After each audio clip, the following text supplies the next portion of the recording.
संत रामपाल जी महाराज एक ऐसे महान संत जिन्होंने अपनी सतभक्ति, तत्व ज्ञान, करुणा और सेवा के बल पर समाज में नई मिसाल कायम की है। संत रामपाल जी महाराज की अगुवाई में उनके सभी सतलोक आश्रमों से समाज कल्याण के अद्भुत कार्यों ने समाज को सुनहरे भविष्य की एक नई उम्मीद दिखाई है। संत रामपाल जी महाराज से नाम दीक्षा लेने के बाद लाखों लोगों की लाइलाज बीमारियां जैसे कैंसर, एड्स आदि ठीक हुई।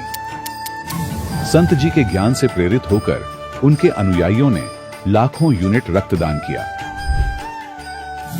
संत जी ने लाखों बहन बेटियों का दहेज मुक्त विवाह करवाया।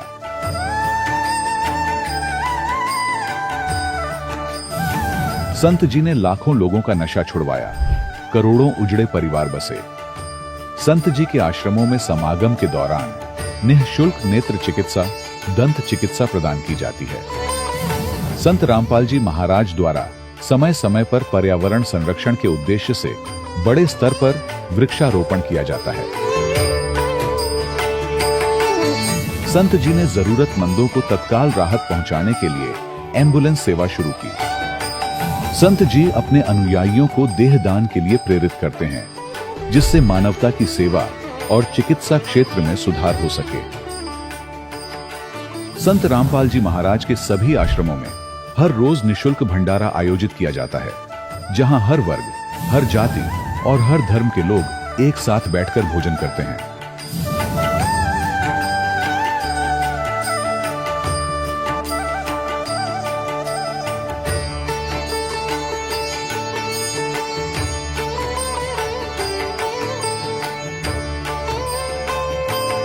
संत रामपाल जी महाराज के आश्रम में हजारों बुजुर्गों को सम्मान और प्यार के साथ जीवन जीने का अवसर मिलता है। उनके खाने, रहने और स्वास्थ्य की पूरी जिम्मेदारी संत रामपाल जी महाराज उठाते हैं। अनाथ बच्चों के लिए संत रामपाल जी महाराज के सभी आश्रम किसी वरदान से कम नहीं। यहाँ उन्हें शिक्षा, संस्कार और भविष्य के लिए बेहतर अवसर प्रदान किए जाते हैं। चाहे बाढ़ हो, भूकंप या महामारी, संत रामपाल जी महाराज और उनके अनुयायी हमेशा ही जरूरतमंदों के लिए सबसे आगे खड़े रहते हैं।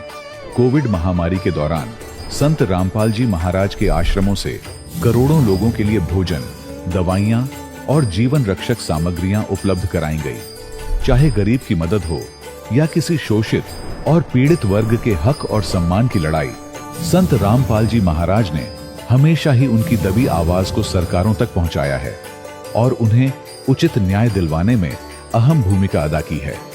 समाज में आध्यात्मिक और सामाजिक मूल्यों के प्रति जागरूकता लाने में संत रामपाल जी महाराज हर कदम पर मानवता के सच्चे सेवक साबित हुए हैं। संत रामपाल जी महाराज का जीवन हमें सिखाता है कि सच्ची सेवा वही है जो निस्वार्थ भाव से की जाए। आइए हम भी इस महान सेवा के कार्य में इस महान संत से जुड़ें और संत रामपाल जी महाराज से नाम दीक्षा लेकर अपने जीवन को धन्य बनाएं।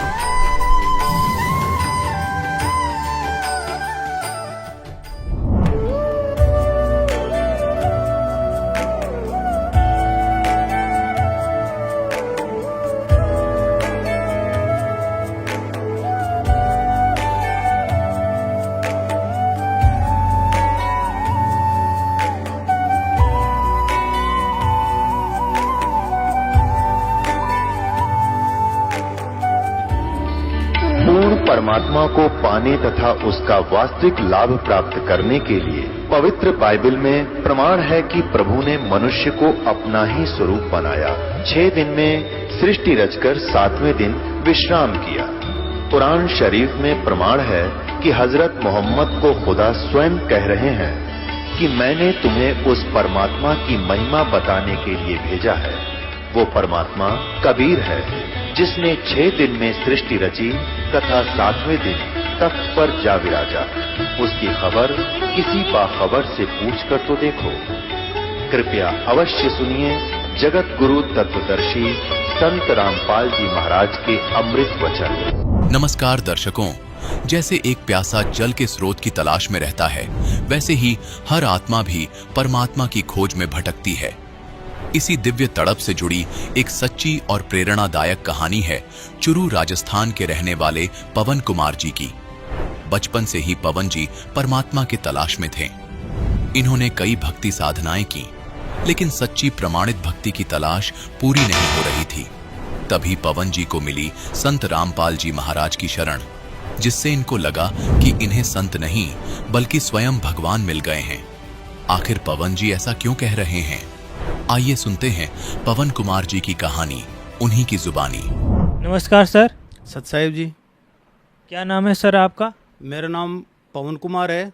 सर आप कहाँ से आए हैं? मैं राजस्थान का हूँ। जो गीता गोरक्स प्रेस के जो संपादक हैं हनुमान प्रसाद जी पोदार, उनकी जन्मस्थली रतनगढ़ है, जिला चूरू राजस्थान। उसी जन्मस्थली का जन्मस्थान मेरा रतनगढ़ है, मेरा गाँव।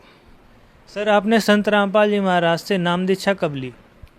मैंने संत रामपाल जी से नाम दीक्षा 25 अक्टूबर 2014 को ली थी। सर आप संत रामपाल जी महाराज से जुड़ने के पहले आप क्या भक्ति साधना करते थे? माँ भगवती की पूजा करते थे, गणेश जी की भी पूजा करते थे और बालाजी की भी पूजा करते थे। लेकिन संजोगवश ऐसे ही रहा कि हमारे पूर्वजों के टाइम से भी हमारे घर में किसी तरह का कोई मंदिर ही नहीं था। बस ऐसे ही फ़ोटो थी, उस पर अगरबत्ती लगा देते और ये तड़फ रहती थी कि ये आत्मा किसी और की है, कोई परमात्मा नाम कोई शब्द है।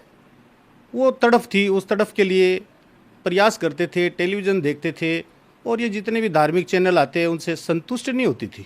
और घर पे ये मद भगत गीता ये भी पढ़ते थे, लेकिन कहीं कहीं ये टीवी चैनल पे दिखाते थे कि मद भगत है, गीता है, इनका आज चल रहा है साप्ताहिक, तो उसमें माते बहनें भाई ये नाचते गाते थे। तो ये ऐसे लगता है कि ये तो कहीं गीता में लिखा नहीं है, ये नाचते हैं गाते हैं।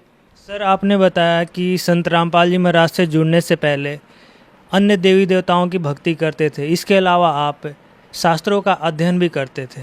तो इन सब भक्ति करते हुए भी आपको कोई लाभ हुआ या नहीं? संत रामपाल जी की शरण से पहले बहुत देवी देवताओं की इनकी जो भक्ति करते थे उनसे कोई लाभ नहीं मिला, 0% लाभ नहीं मिला, बल्कि हानियाँ ही होती रहती। शारीरिक विकार, मानसिक परेशानी, आर्थिक परेशानियाँ, ऐसी परिस्थितियों का समझौता यानी टाइम चलता ही रहता था, कोई बेनिफिट नहीं मिला। सर संत रामपाल जी महाराज से जुड़ने का कारण क्या था? आत्मा में ये तड़फ रहती थी कि कोई अच्छा संत मिले, कोई अच्छे सतगुरु की शिक्षा मिले, जिससे इस आत्मा का कोई कल्याण हो सके। वैसे तो हमारे पहले भी आध्यात्मिक गुरु थे, लेकिन उनसे मतलब संतुष्टि नहीं हुई इस आत्मा को कि ये जिसे इन्होंने जो ज्ञान दिया है वो कोई वास्तविक मोक्ष मार्ग की तरफ कोई ले जाने का कोई रास्ता नहीं बताया। उन्होंने हठ धर्म ही बताया। जैसे हमारे एक गुरुजी थे बेगानाथ जी, पहले उन्होंने खेचरी मुद्रा बताई, तो खेचरी मुद्रा में करता था, लेकिन मैंने करते करते ऐसे सोचता कि इस तरह की जो शारीरिक पीड़ा देकर अगर इस प्रकार से अगर परमात्मा को अगर पाना चाहते हैं तो शायद संभव नहीं कि परमात्मा मिल जाए। ये तो मैं करने में इतने सक्षम था, अदर कोई आदमी हो तो शायद उसकी जान भी जा सकती है ऐसी खेचरी मुद्रा से। सर संत रामपाल जी महाराज से जुड़ने के बाद आपको क्या क्या लाभ हुए? इनका जो ज्ञान हमने पढ़ा वो आत्मा को संतुष्टि हुई और उसकी वजह से ही हम नाम दीक्षा लेने के लिए वहाँ गए और हमें बहुत सारा लाभ हुआ। वो लाभ मैं आपको बताऊं कि पहले तो मोक्ष मार्ग का रास्ता मिला हमें इनकी भक्ति के द्वारा, जो शास्त्रों के अनुकूल है, सत्य सनातन धर्म के अनुकूल है, 4 वेदों में।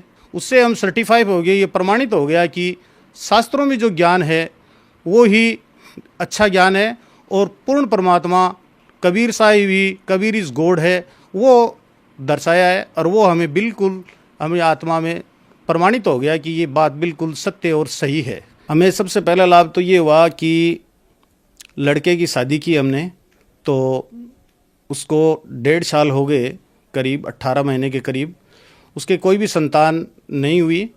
तो मैंने और मेरी धर्मपत्नी ने अपने बड़े पुत्र को बैठा के बोला कि बेटे अपने संतान इत्यादि नहीं हुई तो हम किसी तरह की कोई डॉक्टर से कोई दवाई वगैरह नहीं दिलवाएंगे, क्योंकि हम कबीर परमात्मा की भक्ति करते हो, सामर्थ भगवान है, उनसे ही मांगेंगे और उनसे मांग रखी कि परमात्मा हमें संतान दे, हमें पोता दे, तो हम यही करेंगे।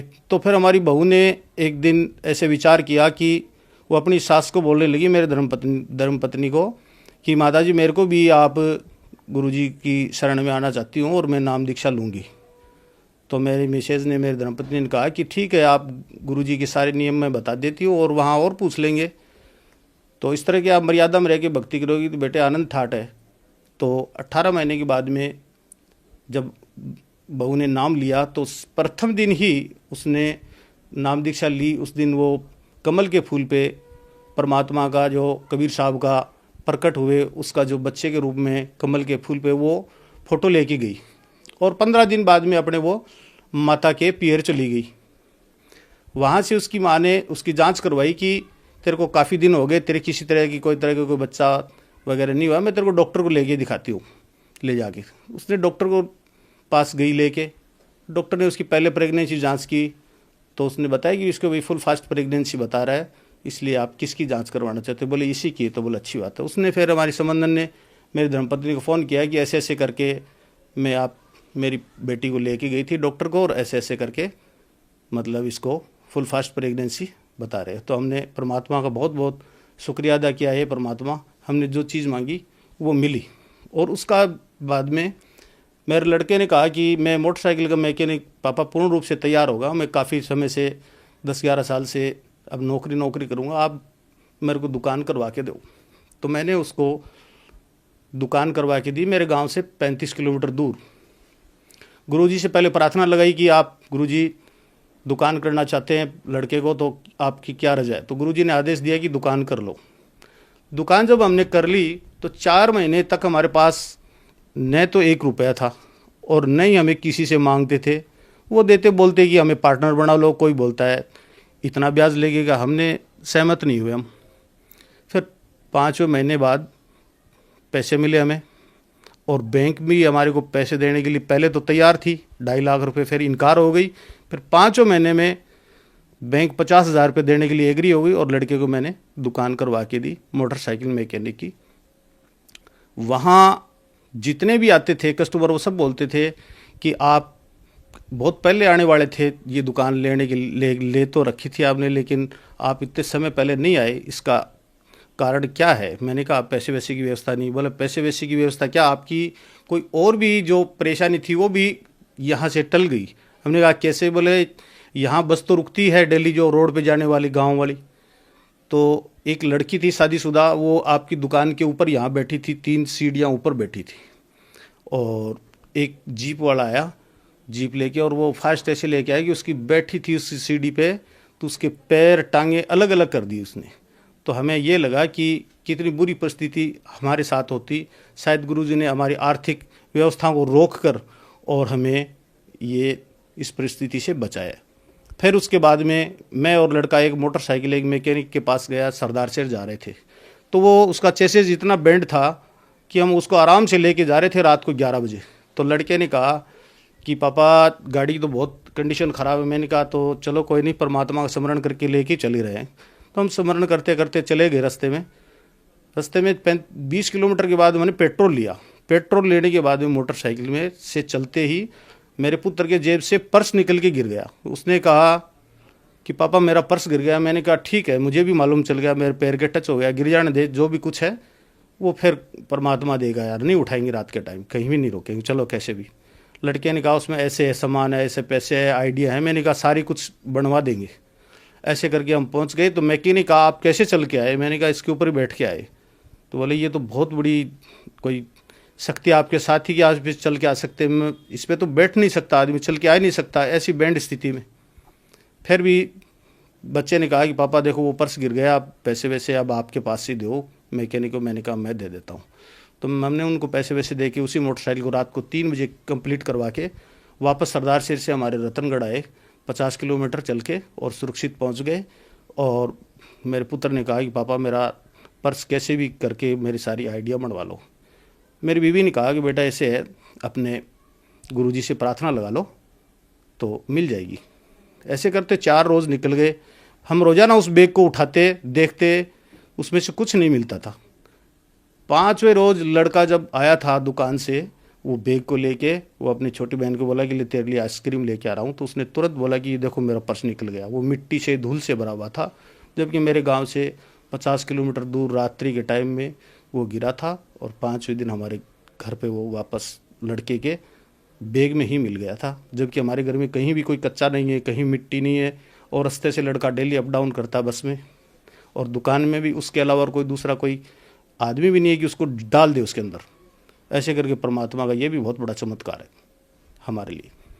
और आर्थिक व्यवस्था परमात्मा की दया से इतनी मजबूत है कि आज बिल्कुल अच्छे हैं, वो आपके सामने स्पष्ट है।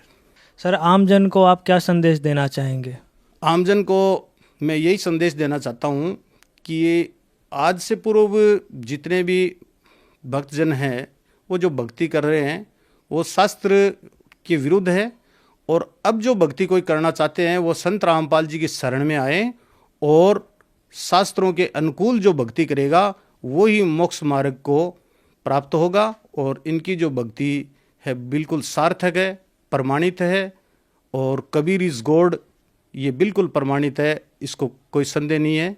इसलिए सभी भक्त समाज को ये संदेश देना चाहते हैं कि संत रामपाल जी महाराज की शरण में आए, और अधिकतर टीवी चैनल चलते हैं उनके माध्यम पे जो मोबाइल की जो पट्टी चलती है उसके संपर्क करके आप जिस किसी क्षेत्र में रहते हैं उस क्षेत्र में आपको नाम दान के अंदर पे वो आपको भेज देंगे, और नाम दीक्षा लेके अपनी मर्यादा में भक्ति रह के और अपना मोक्ष मार्ग करवाएं। धन्यवाद सर। सत साहिब। दर्शकों, अभी आपने सुने संत रामपाल जी महाराज से दीक्षा प्राप्त करके सुखी हुए भक्त के अनुभव। अब देखिए जगत गुरु तत्वदर्शी संत रामपाल जी महाराज के मंगल प्रवचन। जैसे शिवदयाल जी की मृत्यु से पहले बुक्की उसका भोजन बनाती, होका भर के देती, वो पिया करता और खाता था।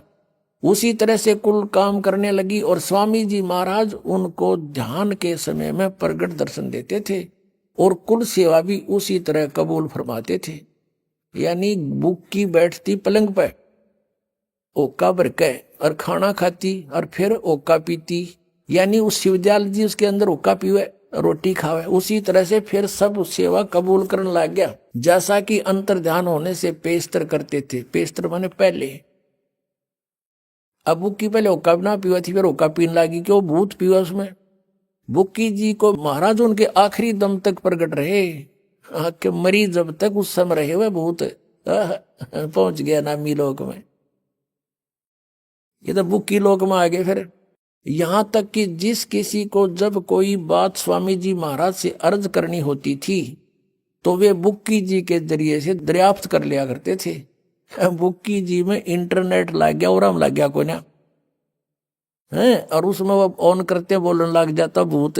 यानी बुक्की जी अभ्यास के समय स्वामी जी महाराज को प्रकट कर लेती थी, या लिपा पोती करें भी महाराज जी को प्रकट करके हम कलाम हुआ करती थी, यानी तो बातें कराया करती। फिर सतलोक में कित गया वो। इस नियाजमंद को भी जब कभी भीड़ के समय में घबराहट होती थी, लेखक कहता उसका छोटा भाई शिवदयाल जी का कि मुझे भी कोई आपत्ति आ जाती थी, कोई समस्या आ जाती थी और घबराहट होती थी, तो किसी तरह से अकल काम नहीं देती थी, तब बुक्की जी के जरिए से स्वामी जी महाराज का हुक्म लिया करता था। इंटरनेट खोल लिया करता, बुक्की में लाग रहा था वो, उड़ा हाथ जोड़ के कहता, और भूत उसमें बोल रहे था बुक्की में, उसके माध्यम से उसके जरिए से हुक्म लिया करता था, और जैसा हुक्म होता था उसी के मुआफिक बंदा कारबंद होता। इसी तरह से राय साहब ने, जो सालिग्राम जी था, मौज की थी कि बुक्की के जरिए से 2-4 बार हुक्म हासिल किए थे। अपनात्मा परमात्मा कहा करते थे, साच कहूं तो जग मारे, पर झूठ कही ना जाई हो, और साच न जग माने नीन झूठों जगपति आई हो। अब इन्होंने कितना देश बिगाड़ दिया बताओ, करोड़ों की संख्या में। इनको कख का पता नहीं, स्वयं भूत बन रहा, हेड ऑफ द डिपार्टमेंट इनका। अन्य की क्या दशा होगी। अब उसी से एक पंथ निकला है मथुरा में, जय गुरुदेव नाम रख लिया। वैसे वो कहते हैं, जो तुलसीदास साहिब जी बैठे हैं उसमें गद्दी पर, वो कहते हैं ये जय गुरुदेव तो परमात्मा का नाम है, लेकिन उसी उनके अनुयायियों ने उसको जय गुरुदेव नाम से प्रसिद्ध कर दिया और उसने वो स्वीकार कर लिया। यानी जय गुरुदेव मथुरा के अंदर पंथ चल रहा है और सन 1954 से ये महात्मा संत सत्संग कर रहा है। 1954 से, जब दास केवल 3 वर्ष की आयु का था। क्योंकि ये पुण्यकर्मी प्राणी है, पूर्व जन्म के ऋषि महर्षि थे ये, इनके अंदर पिछले संस्कार अभी प्रबल थे, भक्ति के लिए इधर उधर भटके राधा स्वामी उस शिवदयाल के चक्कर में ये भी फंस गए। अब पूर्व जन्म के संस्कारों को, शुभ संस्कारों के कारण इनकी दिव्य दृष्टि भी काम करती थी। इन्होंने कई भविष्यवाणी भी की है। आज से सन 71 में इन्होंने एक भविष्यवाणी की है। किसने? श्री तुलसीदास साहेब मथुरा वाले जय गुरुदेव पंथ के प्रवर्तक ने। वो आपको उन्हीं की पुस्तक से पढ़कर सुनाते। फिर आप बुद्धिमान हो, देखना वो किसके ऊपर खरी उतर रही है। एक पुस्तक है जय गुरुदेव की अमर वाणी, भाग 2।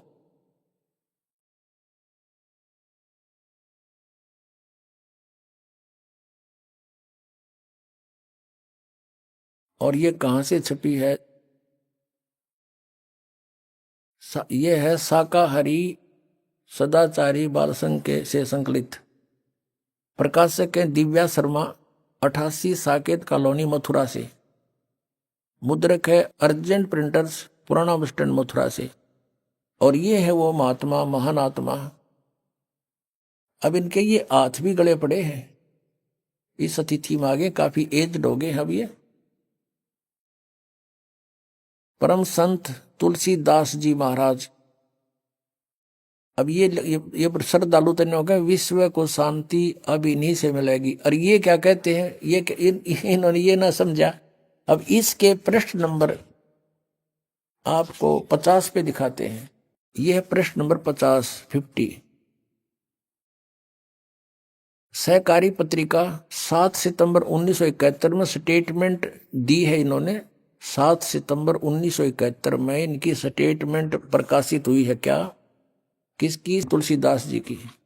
और ये इसमें बॉक्स के अंदर है, हम यहां से लेते हैं। वह अवतार जिसकी लोग प्रतीक्षा कर रहे हैं 20 वर्ष का हो चुका है। 7 सितंबर 1971 को वो 20 वर्ष का हो चुका है। इस दास रामपाल दास की डेट ऑफ बर्थ है 8 सितंबर 1951। 7 सितंबर को दास पूरा 20 वर्ष का हो चुका है और 8 सितंबर को 21वां वर्ष शुरू हो जाता है। फिर पढ़ो, वह अवतार जिसकी लोग प्रतीक्षा कर रहे हैं 20 वर्ष का हो चुका है। यदि उसका पता बता दूं तो लोग पीछे पड़ जाएंगे। अभी ऊपर से आदेश बताने का नहीं हो रहा है। मैं समय का इंतजार कर रहा हूं और सभी महात्माओं ने समय का इंतजार किया है। समय आते ही सबको सब कुछ मालूम हो जाएगा। अब पुण्यात्माओं, ये पुण्यकर्मी प्राणी था और सन 1954 से लेकर आज तक देखो कितने वर्ष हो गए इसको, लगभग 67 वर्ष हो गए। और आज से इसने 40 वर्ष पहले ये भविष्यवाणी करी थी कि वो 20 वर्ष का हो चुका है वो अवतार। और ये कहें इससे शांति मिलेगी, किससे? श्री तुलसीदास जी से। और ये कहता है और संत है कोई, वो अवतार है, वो प्रगट हो चुका है और उसके 20 वर्ष की आयु वाली है। अब 59 पृष्ठ पे इसी के, इस पत्रिका के 59 पृष्ठ पर दिखाते हैं आपको, 59 पर इन्होंने क्या भविष्यवाणी की है ये देखिएगा। ये वही जय गुरुदेव की अमर वाणी है और इसकी हम 59 पृष्ठ पर पढ़ेंगे। 59 यहां से शुरू करते हैं। परिवर्तन का कारण भारतवर्ष बनेगा। भारतवर्ष में को विश्व में परिवर्तन का कारण अब बनना होगा। त्रेता में विश्व युद्ध का कारण भारतवर्ष था और द्वापर में भी विश्व युद्ध का कारण भारतवर्ष था और इस समय भी भारतवर्ष को ही कारण बनना होगा। मुस्लिम राष्ट्रों में भारी कलह होगी, सभी मुसलमान आपस में लड़कर समाप्त हो जाएंगे, अधिकांश छोटे छोटे देश टूटकर बड़े राष्ट्रों में मिल जाएंगे। भारतवर्ष इन सब का अगुवा होगा। चीन के समस्त वैज्ञानिक प्रगति को चूर्ण करके चीन को नष्ट कर दिया जाएगा। चीन में बचे खुचे लोगों की सहायता भारत करेगा। इसी बीच तिब्बत भारत को मिल जाएगा। यदि सभी राष्ट्र आपस में मिलकर भारतवर्ष पर आक्रमण करें तो भी इसे कोई जीत नहीं सकता है। भारत में नए सिरे से संगठन होगा। यदि विश्व के सभी राष्ट्र जी जान से यह प्रयास करे कि सुरक्षा परिषद अमेरिका से हटकर भारतवर्ष में न जाने पावे तो यह कदापि नहीं होगा। सुरक्षा परिषद भविष्य में भारत में चली आएगी। महापुरुष का जन्म भारत के एक छोटे से गांव में हो चुका है, जिसके विषय में 7 सितंबर 1971 को तुलसीदास जी कह रहे हैं वो 20 वर्ष का हो चुका है। अब ये है सहकारी पत्रिका 28 अगस्त 1971 को इसने स्टेटमेंट दी। इसमें नाम नहीं बताया, फिर 7 सितंबर को क्लियर कर दिया कि आज वो 20 वर्ष का हो चुका है। इसमें लिखा कि महापुरुष का जन्म भारतवर्ष के एक छोटे से गांव में हो चुका है और वह व्यक्ति मानव इतिहास का सबसे महत्वपूर्ण व्यक्ति बनेगा। उसे जनता का इतना बड़ा समर्थन प्राप्त होगा कि आज तक किसी को नहीं मिला है।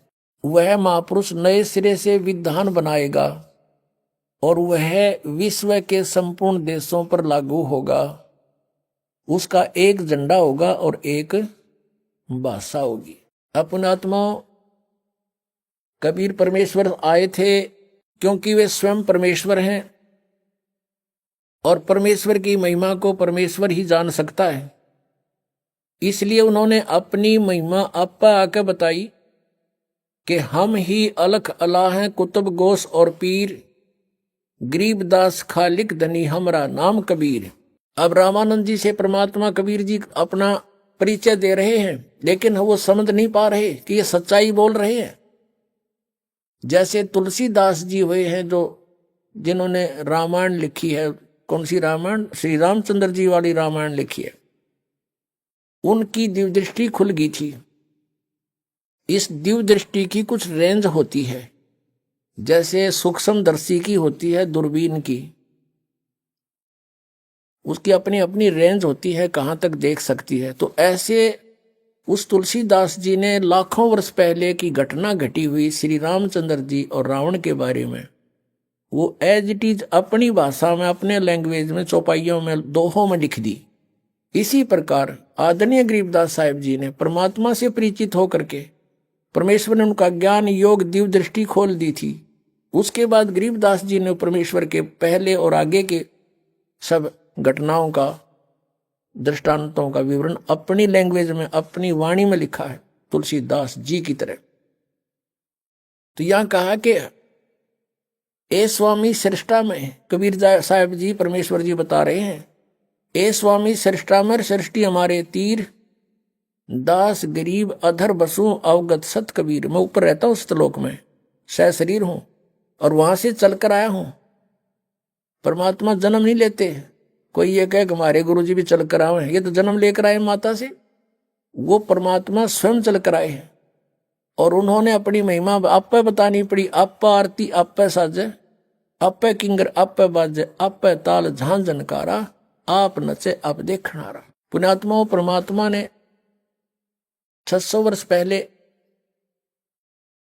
कबीर सागर में जो लिपि बचा, उनकी अमर वाणी श्री धर्मदास जी ने लिखी है, उसमें कहा कि 12वां पंथ कबीर पंथ होगा और उसमें हम ही चलकर आएंगे। यानी गरीबदास जी के रूप में नहीं, गरीबदास जी वाले पंथ में आगे चलकर हम ही आएंगे और सभी पंथों को मिटाकर एक पंथ चलाएंगे। 600 वर्ष पहले, 650 वर्ष पहले परमात्मा ने कहा था जब वो आए कि धर्मदास पूरे विश्व पर एक ज्ञान रहेगा और एक ही भगवान रहेगा। मेरी महिमा पूरे विश्व में होगी और उस समय पूरे विश्व में शांति होगी, भगवान से डरने वाले व्यक्ति हो जाएंगे या माया की दौड़ खत्म हो जाएगी। तो उस समय परमात्मा ने कहा था कि हम ही आएंगे। कबीर जी वो स्वयं नहीं आए तो अपना दास भेज दिया। तो जिसके विषय में श्री ये तुलसीदास साहेब जी, ये मथुरा वाले प्रबंधक यानी संत भविष्यवाणी कर रहे हैं, वो ये दास है। अब आप पे आरती, आप पे साजे, आप पे किंगर, आप पे बाजे, आप पे ताल झांझ जनकारा, आप नचे आप देखण आ रहा। अब ये तो महापुरुष है, इसको अवतार कहो चाहे कुछ को, लेकिन ये दास तो दास है। आपको बोल रहा है, दास परमेश्वर का कुत्ता है। आप धनियों को जगा रहा है कि आपको बहुत हानि करेगा ये काल। ये संत भी भ्रमित हैं, ये पंथ भी भ्रमित है, इनका ज्ञान भी भ्रमित है, इनका नाम भी भ्रमित है। ये काल के जाल में दास की प्रार्थना है ये संत भी समझे, ये अपना कल्याण करवावें और आके अपना सतनाम पावें। सत्संग में आने से प्राणी को ज्ञान होता है कि मनुष्य जीवन किस लिए प्राप्त हुआ, इसका उद्देश्य क्या था, हम कर क्या रहे थे, हमने करना क्या चाहिए था। ये सब जानकारी सत्संग से होती है। हम यहां जन्मते मरते हैं। जन्म तो ठीक मान लें भाई, चलो जन्म हो गया, कोई बड़ी बात नहीं, अच्छी बात है। लेकिन मृत्यु क्यों? सारा जीवन हम जिन मकानों महलों को बनाने में व्यस्त रहते हैं और अपना जीवन व्यर्थ कर देते हैं, सब बना बनू करके, और बनाते बनाते बीच में मृत्यु हो जाती है। ये ऐसा क्यों हो रहा है? जब तक हमें तत्व ज्ञान प्राप्त नहीं होता तो हम सभी को अज्ञान रूपी मोतियाबिंद होता है। परमेश्वर स्वयं आते हैं, वो इस अज्ञान रूपी मोतियाबिंद का ऑपरेशन करते हैं। वो स्वयं वैद्य हैं, वो स्वयं ही तत्वदर्शी संत हैं। उनके अतिरिक्त कोई भी आध्यात्मिक ज्ञान को नहीं जान सकता, या फिर जिसके ऊपर परमेश्वर स्वयं ही रजा बख्शते हैं वही जीव परमात्मा के उस तत्व ज्ञान से परिचित हो पाता है।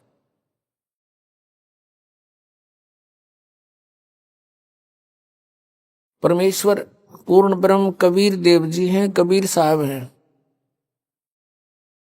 कौन से कबीर देव? कबीर देव कहो, कबीर साहब कहो, कबीर परमात्मा कहो, ये वही परम पूज्य परमेश्वर हैं जो सर्व ब्रह्मांडों के रचनहार हैं और जो बनारस में, काशी शहर में, भारतवर्ष की पावन पृथ्वी पर एक दानक की भूमिका करके चले गए, एक जुलाहे की भूमिका करके सशरीर आए थे, सशरीर चले गए। उस परमेश्वर का जन्म नहीं होता, वो स्वयंभू है। एक बालक बनकर लीला करते हैं, स्वयं प्रकट होते हैं। ये प्रत्येक युग में एक लीला परमेश्वर ऐसे किया करते हैं। पुण्यात्मा, उस परमेश्वर ने आके हमें बताया कि तुम यहां काल के जाल में फंसे हुए हो, ये तुम्हारा मूल ठिकाना नहीं है। आप जी को इस काल भगवान ने, जो यहाँ का स्वामी है, प्रभु है, आप जी को यहां भ्रमित कर रखा है इस झूठे लालच में। झूठे सुख को सुख कहे ये मान रहा मन मोदे, सकल चबीना काल का कुछ मुख में कुछ गोदे। परमात्मा ने आके बताया कि झूठे सुख को सुख कहे ये मान रहा मन मोद। ये सकल चबीना काल का, कुछ मुख में कुछ गोद है। आप प्रतिदिन सुनते हो, समाचार पत्रों में भी पढ़ते हो, दुर्घटना के कारण या किसी रोग के कारण, अन्य किसी परिस्थितियों में मृत्यु हो जाती है। एक परिवार के 4-4, 5-5 इकट्ठे ही मृत्यु को प्राप्त हो जाते हैं, और शेष बचे हुए ये सोचते हैं कि हमारा अभी नंबर नहीं है। नंबर तो है, इतना तो हमें पता है कि मृत्यु तो होगी, लेकिन अभी नहीं। ये अभी नहीं वाली जो हमारे अंदर एक घर कर गई है बात, ये हमारे लिए बहुत भयंकर है, बहुत दुखदाई है। परमेश्वर ने आके बताया कि मौत भूल गया बावड़े, अचरज किया कौन, ये तन माटी में मिल जाएगा जो आटे में लोण। मौत को भूलकर, जाने वाले समय को भूलकर हम यहां सब बकवादें करते हैं। और यदि किसी प्राणी को कोई ऐसा देह रोग हो जाता है और उसको ये पता लग जाता है कि इसका कोई ट्रीटमेंट नहीं, कोई उपचार नहीं है, तेरी मृत्यु डेफिनेट है, उसकी स्थिति जानकर देखो। जो शेष बचे हुए ये सोचते हैं कि हमारा अभी नंबर नहीं है, उस रोग के उजागर होने से पहले वो भी यही सोच रहा था कि मेरी अभी मृत्यु नहीं है, क्योंकि अभी मैं 40 वर्ष का हुआ हूं और 100 वर्ष तक की आयु मानकर हम यहां सेट हुए बैठे हैं। लेकिन हम भूल जाते हैं कि वो व्यक्ति चले गए जो 20 वर्ष के थे, कोई 30 वर्ष के थे, जिनके छोटे छोटे बच्चे थे, उनको छोड़कर चले गए। अचानक मृत्यु होगी किसी रोग से, एक्सीडेंट से, तो वो भी यही सोच रहे थे कि हमारी अभी मृत्यु नहीं है। पुण्यात्माओं, ये सब काल का जाल है, जीव के बस से बाहर है। इसलिए परमात्मा ने आकर के हमें एक मेथड बताया, एक विधि बताई कि तुम इस विधि से इस काल के जाल को काट सकते हो, इससे ऊपर उठ सकते हो। क्योंकि ये 21 ब्रह्मांड का स्वामी है जो हमको यहां रोके हुए है। ये श्री ब्रह्मा, श्री विष्णु, श्री शिव जी के पिताजी हैं और दुर्गा इनकी माता है। श्री ब्रह्मा, श्री विष्णु, श्री शिव जी, रजगुण ब्रह्मा, सतगुण विष्णु, तमगुण शिव जी की। ये 16 कला के भगवान कहलाते हैं और इनका पिता 1000 कला का प्रभु है। और हमारी कोई कलाएं नहीं, हम एक जीव संज्ञा में। तो श्री ब्रह्मा, श्री विष्णु, श्री शिव जी को भी वो ऐसे ही चक्कर में डाले हुए हैं, उनको भी रोका हुआ है। तो हम आम जीव की अब क्या बुनियाद है? 1000 कला का मालिक ये काल है, तो हमने उस असंख्य कला के मालिक की शरण ग्रहण करनी पड़ेगी। उस असंख्य कला के स्वामी के आड़ में, ओट में, उसके सहारे से हम इसके काल के लोक को पार कर सकते हैं।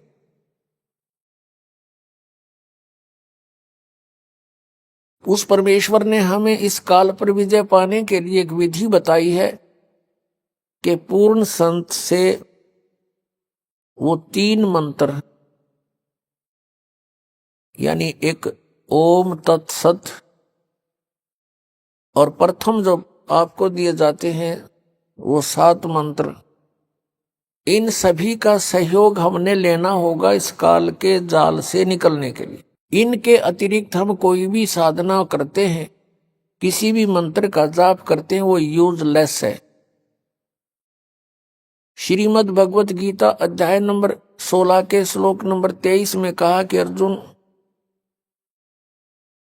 शास्त्र विधि को त्याग कर जो मनमाना आचरण करते हैं, यानी मनमानी पूजाएं करते हैं, उनको न तो सुख होता है, न उनकी कोई गति होती है, और न ही कोई सिद्धि को प्राप्त होती है, अर्थात व्यर्थ।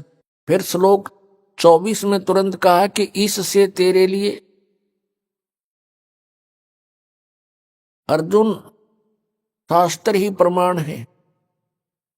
कर्तव्य और अकर्तव्य की व्यवस्था में शास्त्र ही प्रमाण है, अर्थात जो सदग्रंथों में लिखा है उसी तरह कीजिए, किसी के लोक वेद पर आधारित मत होइए। श्रीमद् भगवत गीता अध्याय नंबर 2 के और श्लोक नंबर 53 में कहा कि अर्जुन, कि जिस समय तेरी बुद्धि नाना प्रकार के भ्रमित करने वाले वचनों से हटकर एक परमेश्वर के तत्व ज्ञान पर आधारित हो जाएगी, तब तो तू योग को प्राप्त होगा, अर्थात तब तेरी भक्ति प्रारंभ होगी। अन्यथा तुझे कोई भ्रमित कर देगा, रास्ते से डगमग कर देगा, तो तू सफल नहीं हो सकता। श्रीमद् भगवत गीता में 3 परमात्माओं की महिमा है, क्षर पुरुष, अक्षर पुरुष और परम अक्षर पुरुष, और तीनों गुणों की पूजा का निषेध बताया है। 7वें अध्याय के 12 से लेकर 15 श्लोक में श्रीमद् भगवत गीता में कहा कि तीनों गुण, रजगुण ब्रह्मा, सतगुण विष्णु, तमगुण शिव जी की पूजा, अर्थात ये त्रिगुणमयी माया के ऊपर जिनकी बुद्धि सेट हो चुकी है, इनसे अतिरिक्त किसी की पूजा नहीं, साधना नहीं करते, उनके विषय में कहा 15वें श्लोक में 7वें अध्याय के में कि वो त्रिगुणमयी माया के द्वारा जिनका ज्ञान हरा जा चुका है, यानी ब्रह्मा विष्णु महेश से मिलने वाली अस्थायी सुविधाओं के ऊपर जो आधारित हो चुके हैं, वो अन्य किसी की पूजा नहीं करते। राक्षस स्वभाव को धारण किए हुए मनुष्यों में नीच दूषित कर्म करने वाले मूर्ख, गीता ज्ञानदाता ब्रह्म कहता है वो मेरी पूजा भी नहीं करते। 3 पुरुष, क्षर पुरुष, अक्षर पुरुष और परम अक्षर पुरुष, इन तीनों की साधना करने से हम पूर्ण मोक्ष प्राप्त होंगे, जन्म मृत्यु के रोग से छूट सकेंगे। उसके लिए साधन क्या है, कौन सा तरीका है? श्रीमद् भगवत गीता अध्याय नंबर 8 के श्लोक नंबर 13 में गीता ज्ञानदाता कहता है, ओम इति एकाक्षरम ब्रह्म व्यवहारन माम अनुसमरन यह प्रयाति तजन देहम स याति परमाम गतिम। मुझ ब्रह्म का केवल एक ओम मंत्र है, नथिंग एल्स, एक ओम अक्षर है मुझ ब्रह्म का, उच्चारण करके सिमरण करता हुआ यह प्रयाति तजन देहम, जो शरीर छोड़कर जाता है, अर्थात अंतिम श्वास तक ओम का जो जाप करता हुआ जाता है, स याति परमाम गतिम, वह परम गति को प्राप्त होता है। कौन सी परम गति को? जो ओम से होने वाली है। ओम के जाप से, ये ब्रह्म का जाप है, सरपुरुष का जाप है, इससे क्या प्राप्ति होगी, क्या उपलब्धि होगी? कि ब्रह्मलोक प्राप्ति होगी। गीता जी अध्याय नंबर 8 के श्लोक नंबर 16 में कहा कि ब्रह्मलोक पर्यंत भी सभी पुनरावर्ती के अंदर हैं, वहां गए हुए प्राणी भी जन्म मृत्यु में आते हैं। ये पूर्ण मोक्ष नहीं है, और जब तक पूर्ण मोक्ष नहीं होगा तब तक जीव को परम शांति नहीं हो सकती। जैसे गीता अध्याय नंबर 8 के श्लोक नंबर 16 में इन अनुवादकर्ताओं ने यहां गड़बड़ी कर रखी है। इसमें लिखा है कि ब्रह्मलोक पर्यंत सभी पुनरावृत्ति में है अर्जुन, अर्थात ब्रह्मलोक में जाकर भी वापस आते हैं। इन्होंने अनुवाद किया कि मुझे प्राप्त प्राणी का फिर जन्म नहीं होता, या अनुवाद गलत कर दिया। उसका अर्थ ये है, जो ये नहीं जानते कि मुझे प्राप्त होकर भी पुनर्जन्म है अर्जुन, उनका फिर भी पुनर्जन्म है। जो ये नहीं जानते वो प्राणी मुझे प्राप्त होकर भी बार बार जन्म मृत्यु को प्राप्त होते हैं।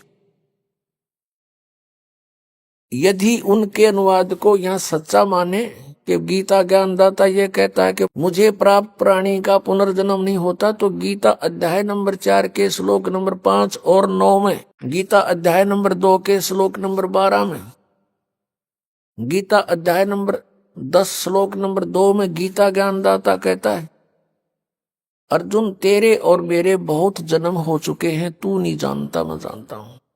मेरे जन्म और कर्म अलौकिक है।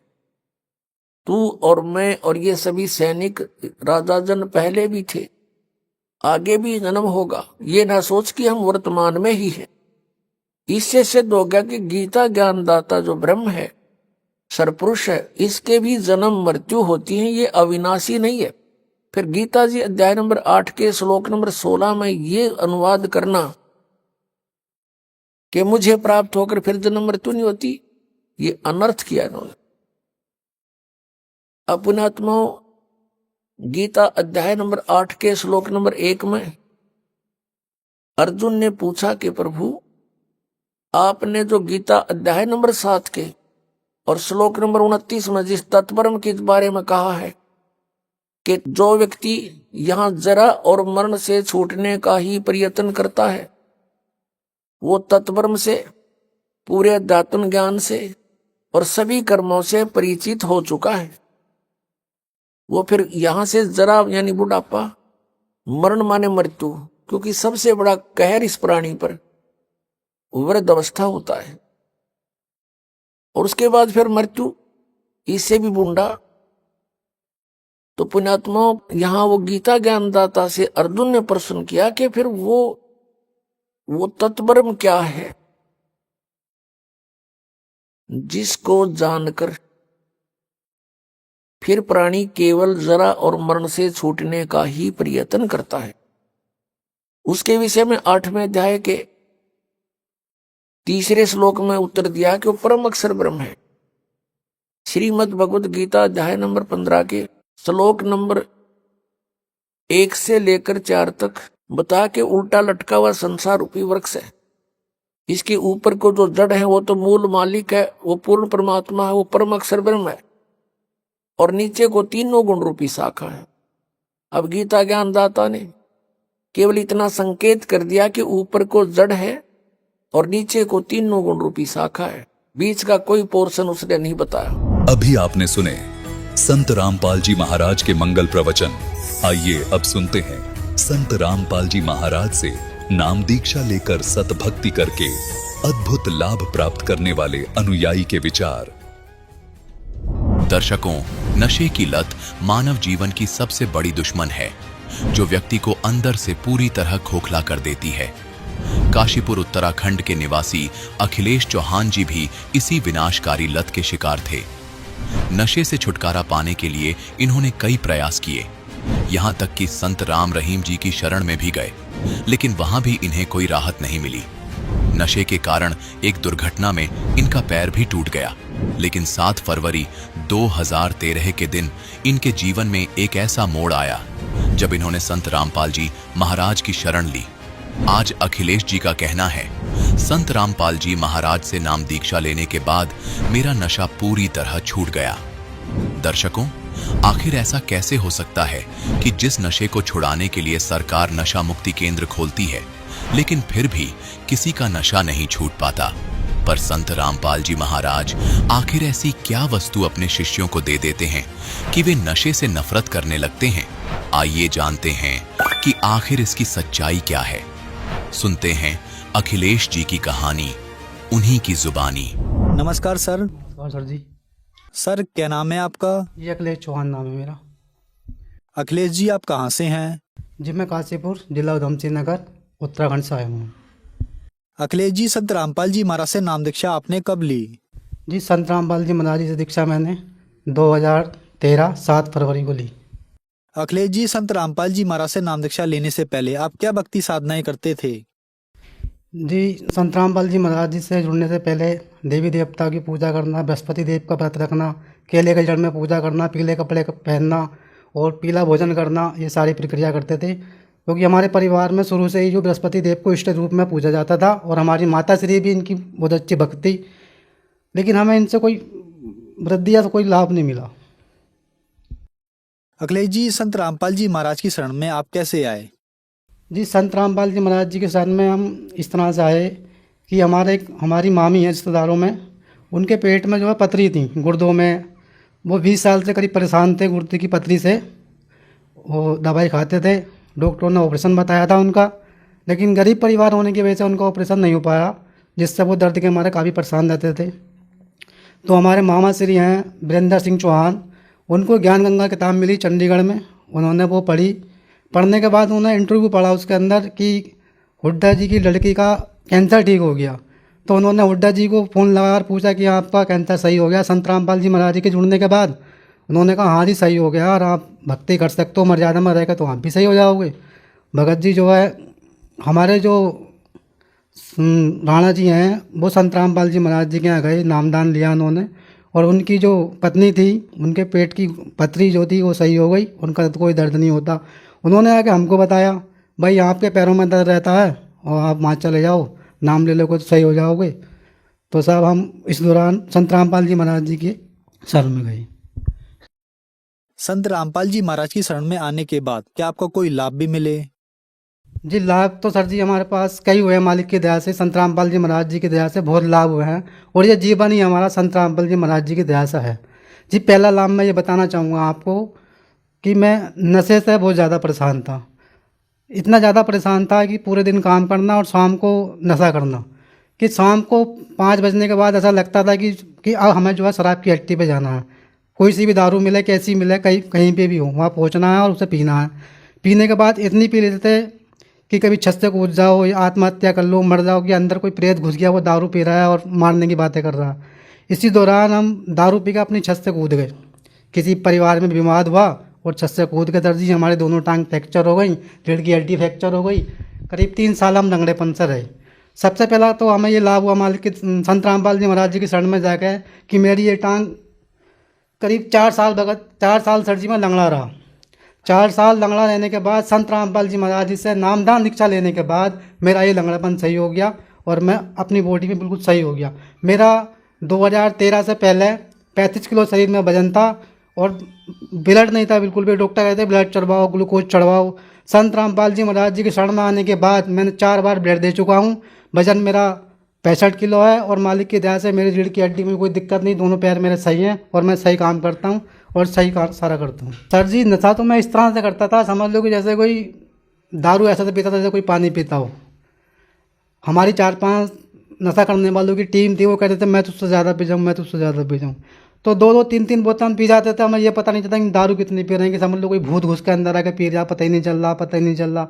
और उसके बाद कभी कभी ऐसा होता था कि एक दारू एक पैक पिया और साहब छत से कूद गए, लड़ाई झगड़े करने लगे।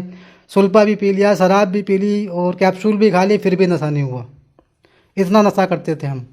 और जैसे काम करते थे, मैं पेंटिंग का काम करता हूँ, ठेकेदारी करता हूँ, मालिक से पैसे लिए और नशा करने चले गए। नशा करके लौट के आए तो सारे पैसे गायब, सब खत्म, कुछ है ही नहीं। नशा तो इतना ज़्यादा करता था मैं।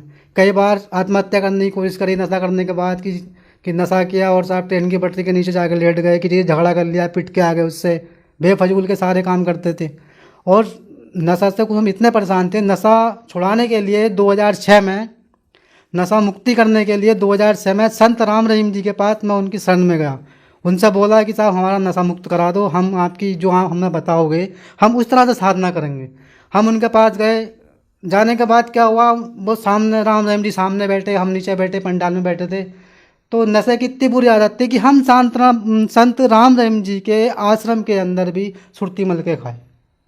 वहाँ भी हमारा वहाँ जाकर नशा नहीं हुआ, क्यों हम नशे से ज़्यादा ही परेशान थे। लेकिन वहाँ पर उन्होंने एक बात बता दी थी कि भाई साहब आपका नशा मुक्त हो जाएगा, आप साधना करना और साधना करने के बाद जो है आप बिल्कुल सही हो जाओगे। रात को 2:30 बजे उठना, कपड़ा डालना और जो मंत्र दिया गया था वो उसका जो है साधना करते थे और कहते थे हे मालिक हमारा नशा छुड़वा दो, हम तुम्हारी ये बात ढंग से करेंगे। सुबह उठे फिर वो दारू पी ली, फिर बीड़ी सिगरेट पी लिए, उसके बाद फिर वही रोज़ का काम, फिर याद आया फिर माफ़ी मांगी फिर वही काम। लेकिन नशा हमारा नहीं छूटा। नशा हमारा संत रामपाल जी महाराज जी की शरण में जाने के बाद ही छूटा सर जी। सर जी एक लाभ और हुआ है हमारे जीवन में, जब हम किराए के मकान पर रहते थे, गरीब परिवार था सर जी, तो हमने जो अपने मकान जहाँ जगह ली है उसके अंदर टीन शेड डाला और वहाँ पे एक तो हमारे पास लाइट नहीं और जो पानी मिलता वो मोटर लगानी पड़ती, मोटर लगती है वहाँ करीब 30-35 हज़ार रुपये में, और उसमें ज़मीन में वैसा सर जी जो है 250 फीट से ऊपर पानी नहीं है। तो वहाँ कई बारों को दिखाया, उन्होंने कहा भाई यहाँ 250 फीट पे ही गलाना पड़ेगा, मोटर डालनी पड़ेगी तब आपका पानी मिलेगा। तो भाई सर जी हमने संत रामपाल जी महाराज जी से अरदास लगाई और कहा जी संत रामपाल जी महाराज गुरु परमात्मा जी हमें ऐसे दिक्कत है और हमारे पास लाइट भी नहीं है और पानी भी नहीं है। तो वहाँ से आया बेटा आप जो एक बार मिस्त्री को दिखाओ और आपका पानी आ जाएगा। अब सर जी मिस्त्री को हमने पहले ही दिखा रखा था, उन्होंने सबने पहले ही मना कर रखा था कि भाई पानी नहीं मिलेगा। तो अपने आप वो मिस्त्री हमारे घर आया, उसने समरसेबिल करा और उसके अंदर जो है एक बहुत लंबी सरिया डाली, डालने के बाद पानी दे दिया। और पहले वही मिस्त्री बोल के गया था आप जो सरिया डाल रहे हो ये आपके हाथ पैर तोड़ देगा, काफ़ी प्रेशर मारेगा और ये ऊपर लगेगा, हाथ तोड़ेगा, पैर तोड़ेगा, ये कामयाब नहीं होगा आपका। उसके बाद वो खुद आया और उसने सरिया डाला और वो नल आज तक ऐसे ही चलता है, जरा सा बच्चा चल रहा था, कोई झटका नहीं मारता। और उस जगह के एरिया में कोई ये कहे कि मैं झूठ बोल रहा हूँ, आज भी काशीपुर में, जिला उधम सिंह नगर, काशीपुर पॉलिटेक्निक के पास, पूर्व बिहार, अखिलेश चौहान मेरा नाम है और मेरी माँ का नाम शीला है। वो नल आज भी खड़ा हुआ है और आज भी पानी देता है, कोई भी जगह चला सकता है। उस मोहल्ले के अंदर किसी के यहाँ हैंडपम्प नहीं लगा हुआ, ये हकीकत बात बता रहा हूँ मैं। किसी के यहाँ पानी नहीं है, सब लाइट भाग जाती है, अगर घंटों अगर लाइट नहीं आए तो सब पानी को परेशान हो जाते हैं, सब उस नल से पानी भरते हैं। वो संत रामपाल जी महाराज जी के दया से वो नल आज भी चल रहा है। अखिलेश जी आप बहुत ज्यादा नशा करते थे, नशा छुड़ाने के लिए आप राम रहीम जी के भी पास गए, वहाँ पर आपका नशा नहीं छूटा, लेकिन संत रामपाल जी महाराज की शरण में आने के बाद आपका नशा छूट गया। तो सर ऐसा कैसे संभव हो रहा है कि जो श्रद्धालु संत रामपाल जी महाराज से नाम दीक्षा लेते हैं उनका नशा एकदम से छूट जाता है? जी सर जी देखो ये तो ऐसा है ना, जितने भी इससे पहले और भी संत हैं, औरों के पास भी जा रहे हैं, नशा मुक्ति के लिए जा रहे हैं, रोग ठीक कराने जा रहे हैं, जैसे भी जा रहे हैं, तो वहाँ पे जो है ना पूर्ण शक्ति नहीं है, पूर्ण परमात्मा नहीं है, वहाँ पे जो पावर मिलनी चाहिए वो नहीं मिल रही है। हम राम जी के यहाँ गए, उन्होंने हमें मूल मंत्र दिए, लेकिन वो मूल मंत्र उन्होंने काम नहीं किया, क्योंकि उनके जो देवी देवताओं के मूल मंत्र हैं वो और किसी संत के पास है ही नहीं। और यहाँ जो संत रामपाल जी महाराज जी के पास जो भी भक्त आता है या जो भी कोई जगत का आता है या कहीं की भक्ति करने वाला आता है, उसको सही भक्ति मिलती है, सही राह मिलती है, सभी देवी देवताओं के सच्चे मंत्र मिलते हैं, जिन मंत्रों का जाप करने से आपके सारे रोग दूर हो जाते हैं, सारा नशा दूर हो जाता है, सारी बीमारी दूर हो जाती है। अखिलेश जी आज टीवी पर आपको लाखों दर्शक देख रहे हैं, उनके लिए आप क्या कहना चाहेंगे, खास करके उन व्यक्तियों के लिए जो अपना नशा छोड़ना चाहते हैं लेकिन नहीं छोड़ पा रहे हैं? देखो सर जी मैं उनके लिए ये कहना चाहूँगा, सबसे पहली बात तो है कि बंदा नशा खुद नहीं करता, उसको एक आदत पड़ जाती है करने की। फिर कुछ हमारे पितर पूत प्रेत ऐसा होता है अंदर घुस जाते हैं बॉडी के अंदर, वो नशा करता रहता है, हमें पता नहीं चलता हम कर क्या रहे हैं। और आपने अपना जीवन सुखी बनाना है, अगर आपने अपने बच्चों को पालना पोसना अच्छा करना, अगर अपने परिवार में, अपने समाज में, अपनी जगह पे इमेज बनानी है, तो आपका नशा जब ही छूटेगा जब आप संत रामपाल जी महाराज जी के शरण में आओगे और उनसे नाम दीक्षा लेके भक्ति करोगे। अखिलेश जी संत रामपाल जी महाराज से नाम दीक्षा कैसे ली जा सकती है? सर जी संत रामपाल जी महाराज जी से दीक्षा लेने के लिए विभिन्न चैनलों पर सत्संग चल रहे हैं और आप उन पर संपर्क करो। पुस्तक ज्ञान गंगा, जीने की राह, गीता तेरा ज्ञान अमृत, ये संत रामपाल जी महाराज जी के भगत जो है वो बांटते हैं, फ्री सेवा करते हैं, उनको पढ़ो, उनसे लो, समझो और संत रामपाल जी महाराज जी से दीक्षा लीजिए। धन्यवाद सर। साहिब।